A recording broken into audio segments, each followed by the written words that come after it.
Olá pessoal, aqui é o Velgas. Hoje é dia 5 de novembro de 2025. A Rússia está perdendo a guerra. É um coronel do exército russo que fez essa citação. E ele falou mais coisas na sequência que nós já vamos ver quem é ele e o que mais que ele falou, né? E vamos fazer também uma análise em cima disso. Eu quero dizer para vocês o seguinte: quando eu faço isso, eu fiz o vídeo anterior também, o último vídeo de ontem, das 16 horas, sobre golpe, etc., na Rússia. Na realidade, eu faço isso baseado em informações do que estão acontecendo lá, que eu converso ou recebo de pessoas ou vejo nos blogs russos, né? No material russo também que é publicado. Então eu estou sempre antenado. Não é nada que mas não está tendo golpe. Não, mas as perspectivas de ter um golpe existem. E a situação é essa, que é um descontentamento. Apenas um exemplo, como é que eu cato essas informações, ou seja, em cima de fatos reais, em cima de insatisfações que ouve-se falar e que acontecem, né? Então a Rússia está perdendo a guerra, que é um fato, vocês todos sabem e veem isso. E vocês já vão ver como é que é o raciocínio até desses militares. E outro assunto é o comércio de sangue da Rússia interrompido, que nós já vamos ver também o que é isso de fato. Bom, a Rússia está perdendo, segundo falaram, né, esses militares. Precisamos parar a guerra, e eles concluem, e fazer concessões à Ucrânia. Veja, uma posição muito forte frente ao que pensa o ditador da Rússia, né? E isso não deixa o ditador feliz, e deixa eles numa posição contrária ao ditador, né? O que disse esse coronel. Os propagandistas russos chegaram ao estágio da aceitação, né? Após quase 4 anos de guerra, reconheceram que os objetivos da agressão são inatingíveis. Os próprios propagandistas, os blogueiros, etc., os canais, né? Então são inatingíveis, e que um acordo de paz é necessário. Eles estão vendo a situação. Parece que o ditador está cego, obcecado e não vê. O blogueiro chamou a atenção para a mudança na retórica russa. Então, blogueiros também pensam assim. E esses militares também pensam assim. Ele é o Konstantin Sivkov, que é vice-presidente da Academia Russa de Ciências de Mísseis e Artilharia. Ele não é blogueiro, né? Então, essa é a posição dele. Ele ridicularizou os relatórios otimistas do Ministério da Defesa russo. Ele enfatizou que o exército se vangloria de capturar vilarejos vazios e desertos já destruídos, que não têm significado estratégico nem simbólico. Ele compara vilas com 500 moradores, outras com 160. Isso dá 20, 30, no máximo 50 casas. Ali nesse local, agora, na minha opinião, ali é um local dormitório, onde moram pessoas já mais velhas, aposentadas, ou de pessoas mineiros que trabalham nas minas de carvão, por exemplo, né, etc. Ali é uma região, toda aquela região de Donbás, ali do leste, e também a região ali do sul, um local rico em aquilo que o Trump, a gente descobriu com ele, que tinha esse nome, minerais raros, né? Lá de Kharkiv já vem toda essa região ali, toda aquela faixa de fronteira onde os russos estão tentando entrar, e parte eles já pegaram, né? Está sob o controle deles. E o Sivkov, né, ele foi apoiado, inclusive, pelo coronel, um outro coronel russo, que é um analista militar. Ele é aposentado, é um analista militar, chamado Oleg Falishev. O Falishev afirmou categoricamente que era improvável que a Rússia alcançasse os objetivos declarados e que provavelmente seria forçada a fazer concessões. Ele é um analista, vejam que ele é russo, né? Declaramos que não mudaremos nossos objetivos declarados, mas declaramos, não mudaremos os objetivos. Essa é a posição do Kremlin, do ditador. Mas aí ele diz, mas na minha opinião, as coisas estão caminhando para que a Rússia provavelmente concorde com o suposto acordo, porque ela precisa, sem dúvida nenhuma. Tanto que agora o Putin pediu uma reunião com o Trump. Parece que vão fazer, mas vou deixar a coisa avançar um pouco para ver se de fato isso vai acontecer. Significa que ele está com problemas, ele precisa de alguma solução para isso, porque ele não parou a guerra nem para fazer um cessar-fogo, quando o próprio Trump pediu, e, vamos dizer assim, humilhou o Trump, mas continuou a guerra, mas ele só se ferrou. Os ucranianos também, porque ele atacava áreas civis, onde ele tem sucesso em áreas civis. Nem Pokrovsk agora, que ele propaga que tem 170 mil militares lá, não está avançando, né? Então, está difícil a situação. Então, um acordo sempre envolve concessões, isso tem que ficar claro, né? E senão não existe acordo, ele quer o maximalismo, a pauta máxima e não quer ceder nada, então isso ele acha que vai ter que ceder alguma coisa. E concessões envolvem, né, na minha opinião, recuar dos objetivos e intenções previamente declarados, né? E você vejam que é 3 anos e 9 meses de guerra, e a Rússia, segundo ele mesmo falou, isso eu repito, né, isso não é nem só uma opinião minha, a Rússia não conquistou nada significativo, né, segundo esse analista, o coronel, e o outro também lá, daquela academia de mísseis, e artilharia e mísseis. Na Grande Guerra Patriótica, ele falou, agora palavras deles, Guerra Patriótica, que os russos chamam, é a Segunda Guerra Mundial, que eles acham que são responsáveis, eles ganharam a Segunda Guerra Mundial. Ele disse, depois de 4 anos, nós estávamos em Berlim na Guerra Patriótica. E onde estamos agora? Pergunta ele ao dar essa entrevista. Apenas 20% do território foi libertado. Menos, inclusive, disso, mas ele disse 20%. Libertado o quê? Foi tomado, foi ocupado. Ele chamou libertado. Porque o Putin diz, ele não queria fugir muito da retórica do Putin, que o Putin diz que aquilo é Rússia, né? E já até anexou na Constituição. Apenas 20%. Aí ele diz, bem, precisamos avaliar a situação. Lá em 4 anos nós entramos em Berlim. Aqui em quase 4 anos, foram 3 meses na realidade, né?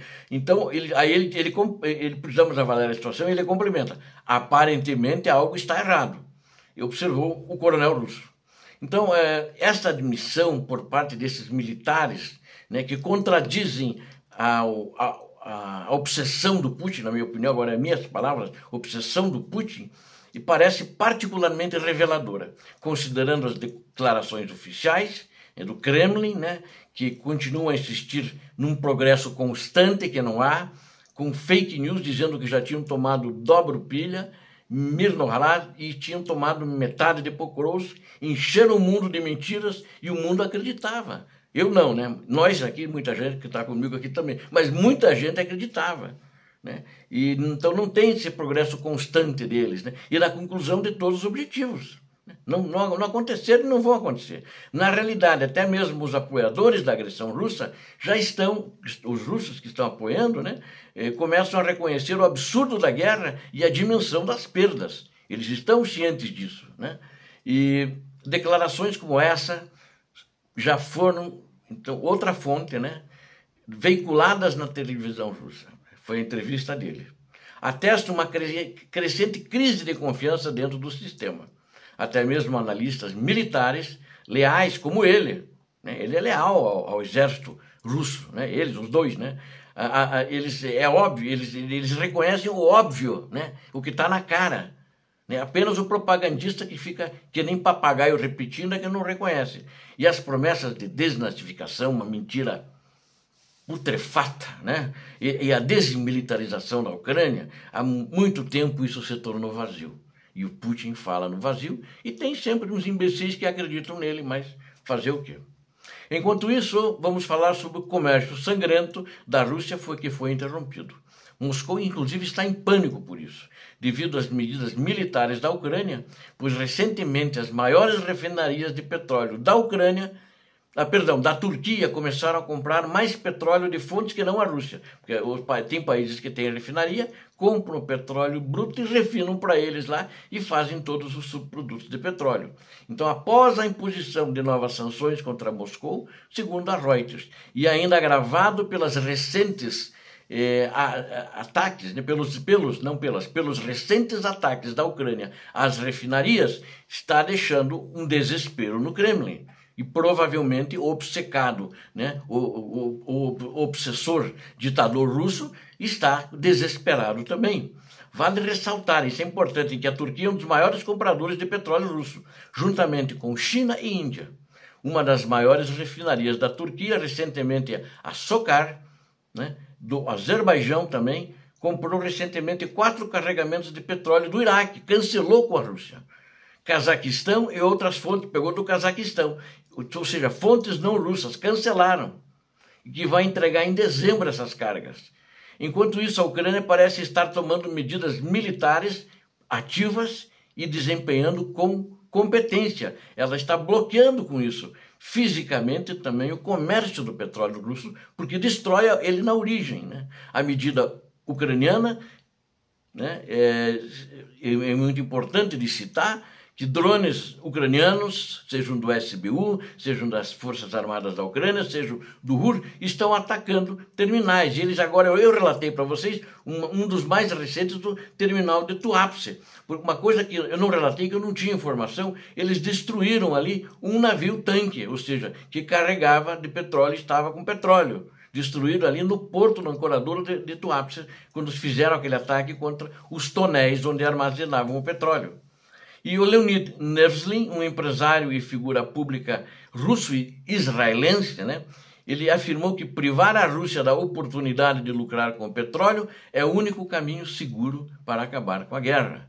Resta esperar que Moscou e seus parceiros não consigam encontrar maneiras, na minha opinião, de contornar as sanções e que os ucranianos obtenham novas oportunidades para finalmente acabar com esse comércio sangrento. Na realidade, o petróleo é negro, mas é o comércio de sangue, porque o ditador recebia o dinheiro para isso e investia em armamento, investia em contratar mais gente para colocá-los morrer como buchas de canhão, e o armamento e drones e mísseis para serem usados contra inocentes na Ucrânia, cidadãos civis, homens, mulheres, crianças.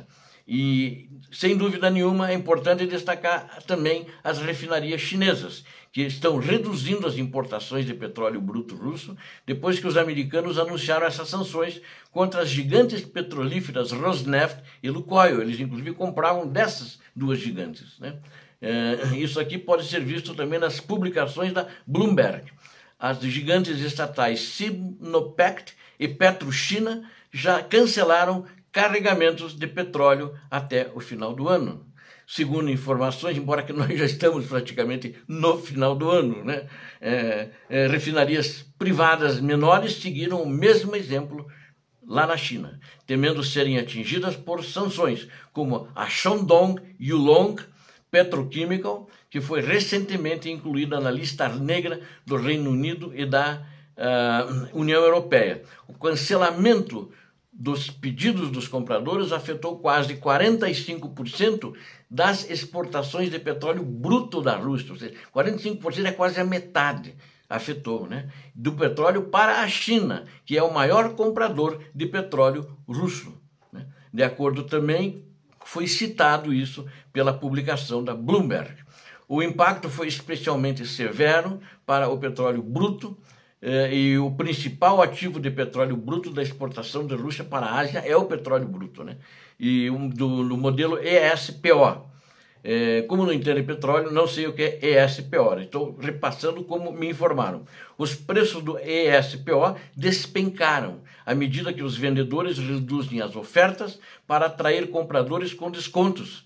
Agora em torno de 0,1% por barril em relação ao Brent, comparado a um prêmio de $1 no início de outubro. Várias refinarias indianas também suspenderam as importações do petróleo russo.